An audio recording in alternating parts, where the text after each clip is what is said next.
purpose of this book, or its clear meaning, is that obedience means blessings from God, and disobedience brings disaster and defeat.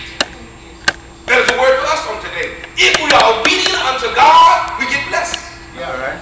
If we're disobedient, we get disaster and we get defeat. God wanted to constantly remind the people that they were a covenant people, and the covenant was with God, not with anyone else. All right. See, too many times we are covenant folk, but we're not covenant with God.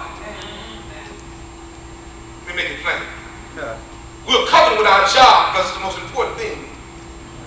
And I lose my job, I don't know what I will. Well, I tell you what you can do, you can still depend on God. You're covenant with everything but God. So God's saying, I got to remind you that I am the one that you should be in relationship with, not anyone else. Not anything else.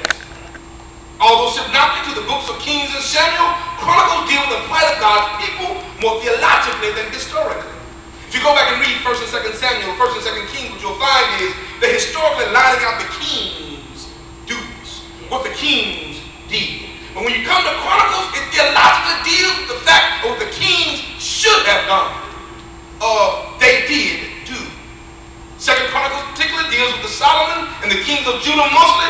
There were many revivals, but because of evil offspring, like Hezekiah's son, Manasseh, God's chosen people would not ever totally commit. All right. Let me deal with that just for a moment. Because too many times, as I read the scriptures, it reminds me of 2009 Christians. Well. And I'm included. Too many times, God gets us out of our situation and keeps us out of our troubles and our harm. And as soon as he gets us out, we find ourselves going right back in.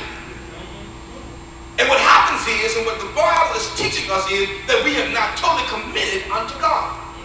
See, when you totally commit unto something, you don't ever go back to what you were doing. Yes, sir. Well. Once you commit to being a certain person, you never go back to your old way. All right. Once you commit to your spouse, to your children, you never go find someone else. I knew I would get you an amen. All right, all right. But once you commit, once you've given your life to someone or to something, you don't ever go back. All right. And what it's teaching us here through the Israelites' plight is that once you give your life to God, you'll never turn around. But we find here in 2nd Chronicles, dealing with Solomon, the kings of Judah, because they kept going to God and then kept running away.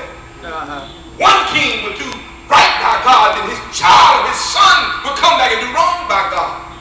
Then the next king would come and get the people back right, and then the next one would come and do the wrong thing. They kept oscillating back and forth. Are they committed or are they not committed? Who is our God? All right. Finally, we come to the text where Hezekiah has taken over. He is proof that the apple can fall far from the tree. Yeah. See, that's what I know. You ain't got to be just like your dad. You ain't got to be just like your mama if your mama wasn't doing right. If your dad wasn't doing, don't tell me you're a victim of your circumstance. All right now.